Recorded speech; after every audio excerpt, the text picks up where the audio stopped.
Are you here for someone then? Yeah. Oh, is it Aqua? Mm-hmm. What's the occasion? No special occasion. Just gonna ask her to marry me. I wonder what writers talk about when they're hanging out. Have you written anything? No. Have you? No.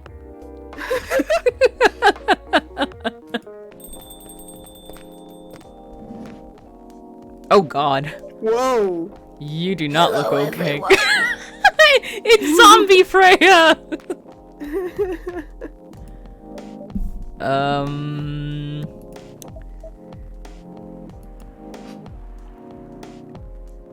Honey. Why are you both looking at me like that? Here you go. What the hell, dude? This isn't even coffee! Drink. But this isn't what... Drink! Drink. Bailey's is just like, drink.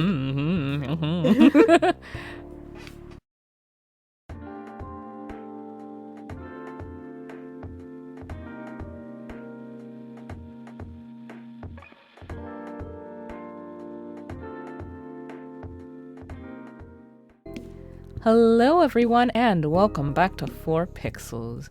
Coco and Ray are here and we are continuing Coffee Talk. And let's just go ahead and check what our updates are this time around. Bailey's. Escaping bloodlines, experiencing life one color at a time. One day I will have my own solo exhibition. Cool. Alright, that was it for that. Brew pad. Bitter heart. Shadows that will help you try to hide. Bedchamber, a cup for those longing for a deep sleep. And don't think we're gonna have anything new here, but just in case.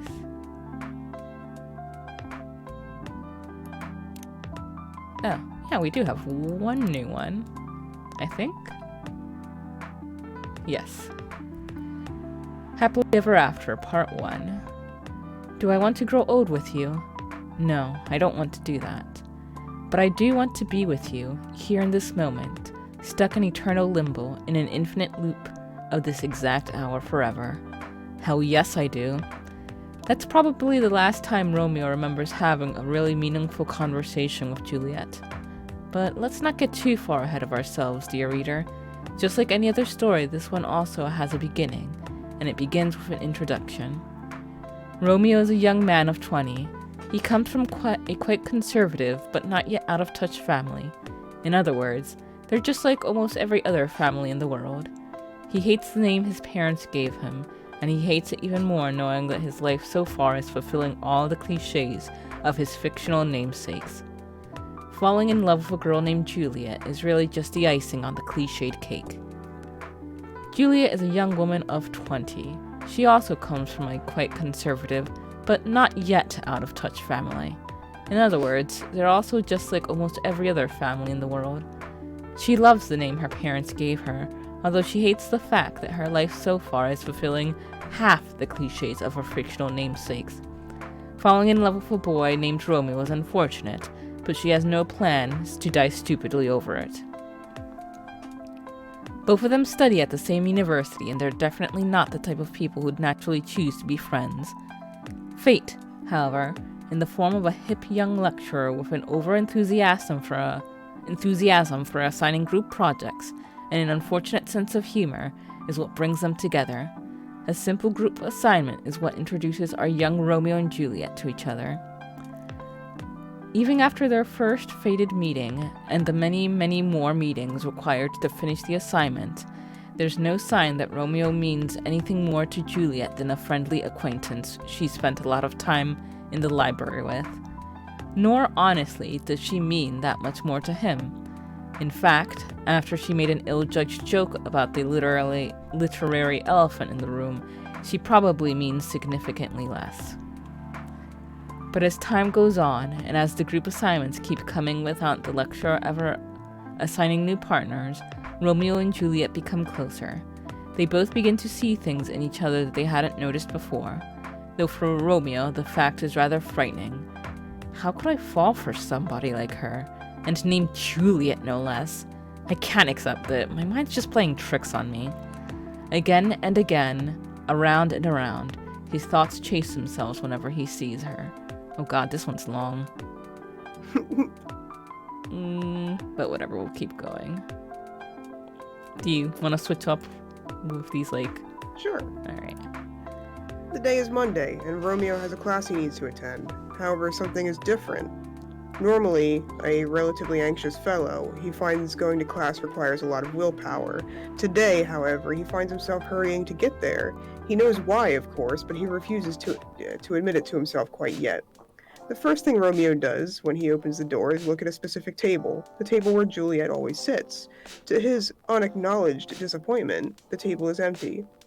Fuck, mutters Romeo under his breath. He doesn't curse because Juliet is not there, of course. Rather, he curses because noticing this was the first thing he did upon entering the room.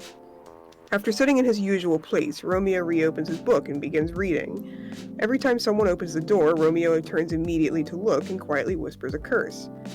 Again, he's not cursing because he is disappointed it is not Juliet who enters, he is cursing because he turned to look. A few minutes before the class begins, Juliet finally arrives, announcing herself and her friend with a braying laugh as she does so. That sound used to be one of the most annoying sounds in the world, at least as far as Romeo was concerned, but today it brings a smile to his face. Fuck, curses Romeo again after he realizes he just smiled at the sound. Is Romeo in love? He probably is, but he doesn't want to admit that. Falling in love with Juliet is dangerous. Extremely dangerous. They come from completely different backgrounds, they have different skin colors, and they worship different gods. He has no problems with interracial relationships, of course. He doesn't. But he never expected it to happen to him. This simply will not do. I need to talk to you. Romeo looks up. Juliet is standing over his table. Her jaw is set, but her eyes are worried, and he completely forgets all about his own problems. What's up? He asks. Can you keep a secret? It's really important. Sure, I guess I can. Good enough, because I really need someone to talk to. So Juliet sits down and begins telling her story to Romeo. She talks about the problems she's been facing over the past few months, how they affect her study, about how he's not the first person she's talked to about this, on, and Romeo listens to every word. Eventually, Juliet stops talking and sits quietly. Romeo thinks that she looks somehow lighter than she did before she began talking. He doesn't know how to react to what she told him. He tries giving her some advice. Really stupid advice, he thinks as soon as he said it, but he believes it's probably much better than just listening and nodding and watching her walk away. He doesn't think he wants her to walk away from him. He thinks about this. One thing is for sure, Juliet trusts Romeo as a friend. They've shared a secret now. Even though Juliet has shared the same secret with others before him, this still makes Romeo happy. So damn happy. How pathetic am I, being happy because someone I like came and told me she's not? Romeo thinks, and then shakes his head like a dog shaking off water. After sharing everything she had wanted to share, Juliet starts talking about lighter topics. Soon they're joking freely, the dark mood of earlier almost completely dissipated. Just before Juliet leaves, Romeo asks her something. Why did you tell me all that? Well, I don't really know. I think I can trust you, and you're one of those rare few people who can talk to people directly without sugarcoating everything. It's refreshing. She shrugs. I guess that's why. What Juliet said is true, but Romeo finds it amusing that even though he normally speaks directly to everyone he knows, he can't do that with Juliet. He is not himself when she's around, or so he believes. After that conversation, Romeo falls even more helplessly in love with Juliet. It's stupid, he thinks, as someone who rarely falls so hard for anyone, but Juliet is driving him crazy. And the fact that she makes him feel the closest thing to love he's felt in years, yet a big wall of cultures, norms, and other societal traditions stands between them, hurts him even more. That is, of course, if Juliet is even into him anyway. As weeks go by, Juliet and Romeo become closer. They start telling each other stories more often. But all of these stories are limited to their courses, their friends, and anything at all besides their feelings for each other. She's not into me, she's just an extrovert, she's friendly with everyone, Romeo keeps thinking. And it's when he's thinking about that suddenly Juliet comes and sits at his table. So, you said you wanted to tell me something. It's true. He's already sent a message to Juliet telling her he wanted to talk about something. Oh wow, diving straight in. It's nothing all that important actually, says Romeo. Come on, it's not like you to be so indirect about things. What's wrong with you, boyo? Romeo actually called Juliet to talk about her attitude recently. She's been weird, at least in Romeo's eyes, and it feels like she's getting further away, removing herself from many student activities she'd usually partake in. Juliet answers all his questions, all his thoughts and concerns about how she seems to be removing herself from all her side activities she manages to shrug off or easily explain.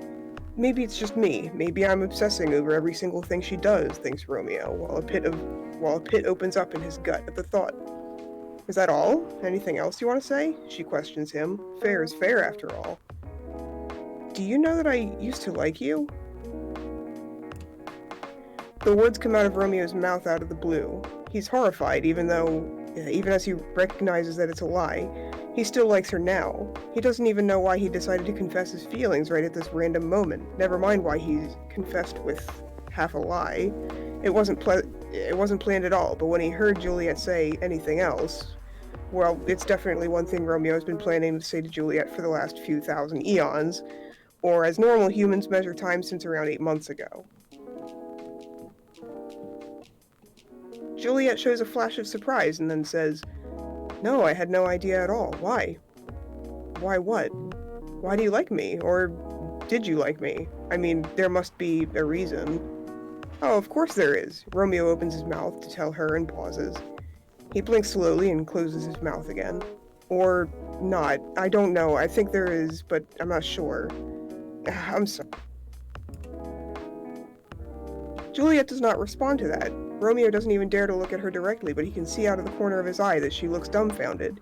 He takes a breath and opens his mouth again, hoping for... Oop, you got cut out. Oh? Yeah, hoping Am I still for... here? I hear you now, yes. Hoping for a lightning strike, divine inspiration, or instant death. He isn't picky. Okay, I see you as a really strong person, okay? You have a big girly side, but you're also a really strong, independent person. Okay, I get the girly part, but what makes you think I'm strong?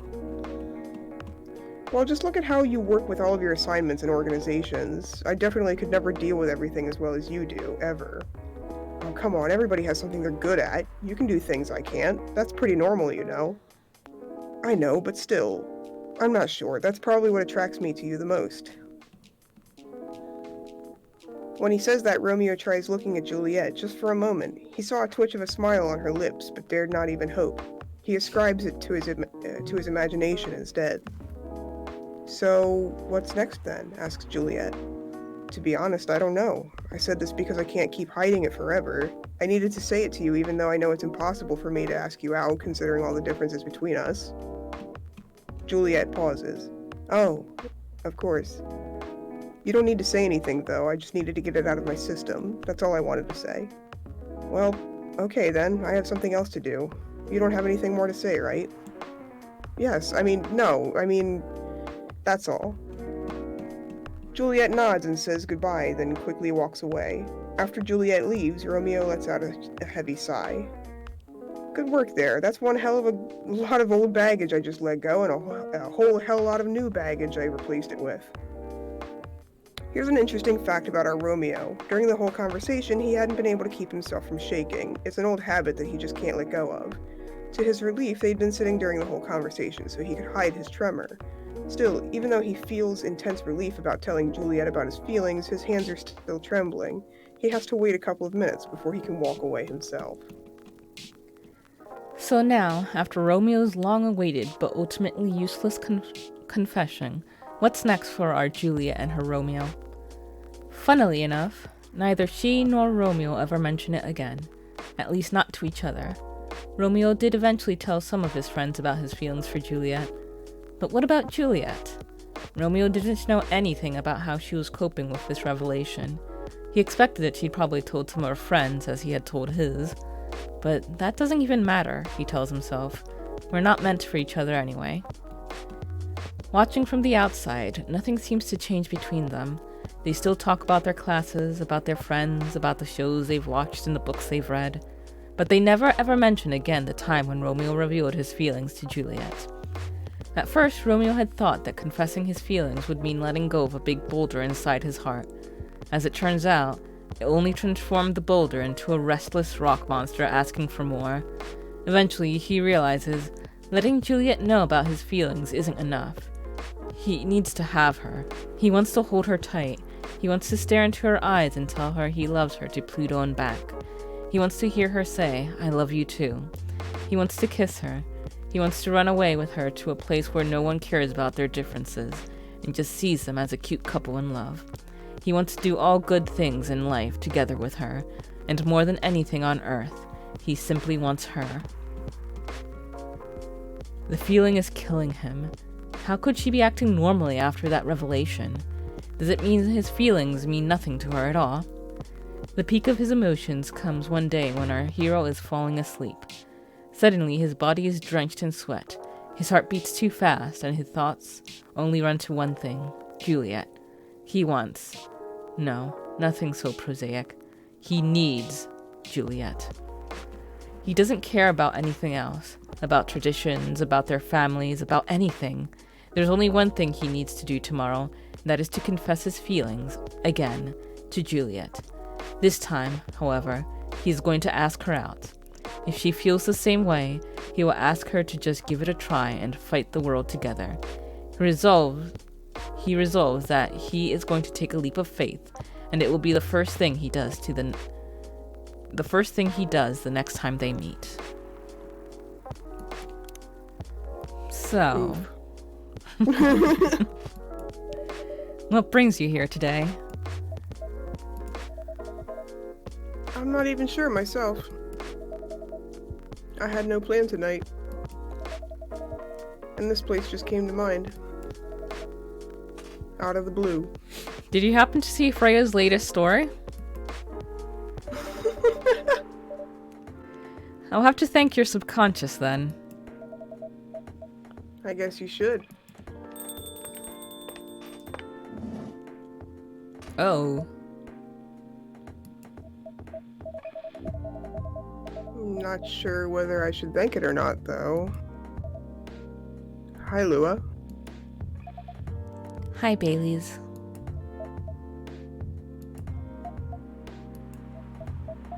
How... No, You first. No, you first. I was just gonna ask, how are you doing? I'm fine, thanks. How about you? I'm good, yeah.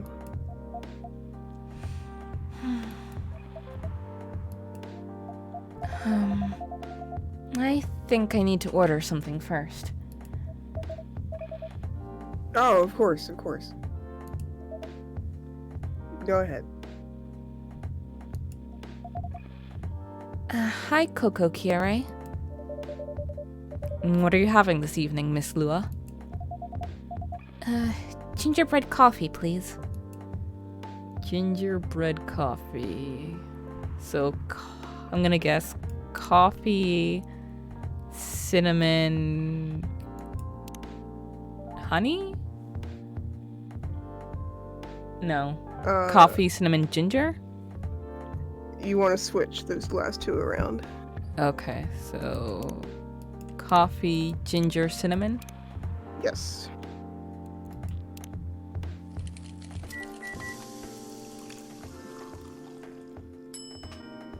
Gingerbread coffee. Ooh, that looks delicious. I would try Yeah. that. Here it is. Thank you. My grandma used to make this drink for me. It reminds me so much of her. It reminds me of when I was growing up. With my family. It's like how pointedly she says that. Yep. It reminds me of growing up with my family and how close we were.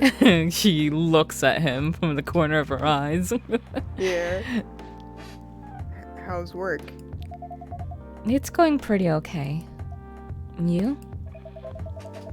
I'm not taking any new jobs on at the moment. Because, well, you know. Yeah. I get it. You have enough in your savings, right? That's a very Lua thing to ask. But yeah, I do. Thanks to that last annoying job. It went well in the end. It kinda did. They paid me on time at least. And the pay was amazing. How long are you planning to take a break for? I don't know. Until my problems are settled, I guess. And what problems are those?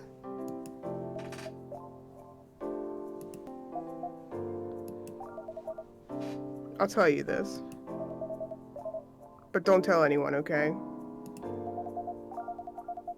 Not even Coco Kiare, who's standing in front of us. Not even Coco Kiare. Okay. So there's this girl. I love her. We've been going out for a few years. But I'm not really sure where we stand now. How can you not be sure? We had an argument about a week ago. It wasn't anything new. But somehow, things escalated uncontrollably. Why is that? I assume both of us were just tired, knowing that we're fighting against centuries of tradition. We haven't really talked since our last fight. Leaving things unresolved is not a good idea. But I can't bring myself to start the conversation. Why? Even I'm not sure about that. Pride, maybe. Or tiredness. Or knowing that chances are we won't be able to find the best solution for everyone anyway. Baileys. I have a question. Go ahead. Who is this woman? I will beat her up. What do you think she's feeling right now? To be honest, I don't know. She's not like me, that's for sure. Thankfully. Why? At least it won't affect her professional life that much. I'm glad I'm a freelancer. It means I can just take a break from work without so many problems. I'm not as professional as her, you see. I think you're wrong. Really? If I were her, I would find it difficult to live life as usual. But I'd put on a lot of masks, just to hide the feelings I'm going through. That sounds difficult and uncomfortable. It is. But a friend told me once, you gotta do what you gotta do. He must be a pretty cool guy. He is.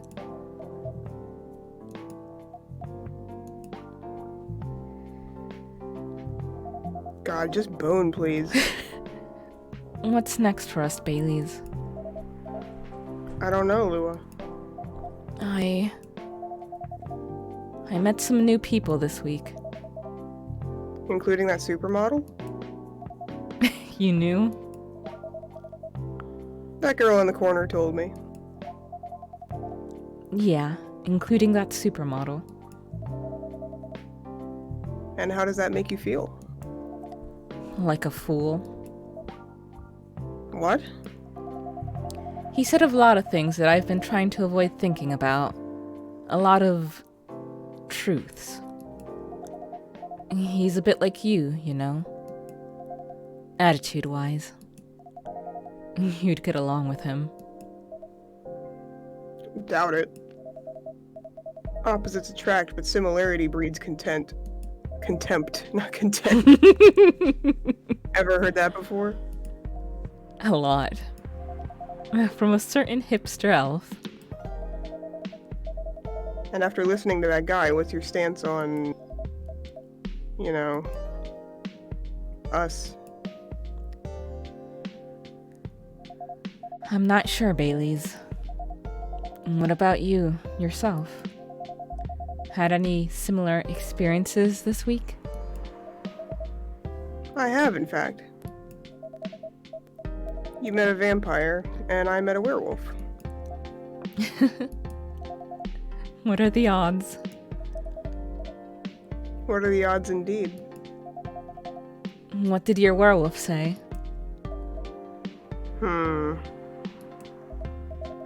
Not much, to be honest. But he made a good point about the importance of family. Baileys. I know I've been stubborn about you wanting to make peace with my family. And I know why that's very important for you. But Freya said something that kind of hit me hard. What was it? I was just using you as an excuse to escape my family. When I actually want to do that anyway. For myself. You know me, Baileys. I do. And you know how I feel uncomfortable with people leaving their families. Which makes me an asshole, I guess. I get why you think that way, Lua. Blood is thicker than water. Meh. Yeah. I don't know about that. What should we do? Lua, Yes, Baileys? please let me leave my family. Set me free, Lua! I'll try to get your family to accept me. That sounds like the easier thing to do, after all. But you'll lose your immortality. You'll be an outcast among other elves. An outcast from a bunch of overly pretentious people? Sounds great. Also, I like how her horns glow whenever she gets upset. Yeah. You'll live a long time. But you won't have the perfect health and perfect life that's the elven privilege. But it's not a perfect life without you. What if our relationship doesn't last? You'll have lost everything. You'll blame me. Lua, I will never blame you for anything. If we're talking about who I used to be, that guy would never have blamed himself. 100 reasons for why something failed, but never anything to do with him. But that won't happen with us. You know why? Because I've learned so many things by being with you for 10 years. It made me a better person. So you don't need to worry about any of that. Because right now, you're the most important part of my life. I don't need an immortal life. Because without you, it won't be a life worth living. Oh. Baileys.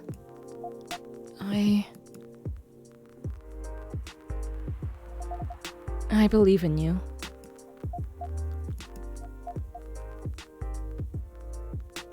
Aww.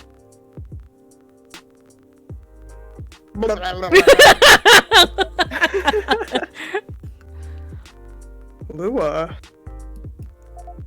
Baileys.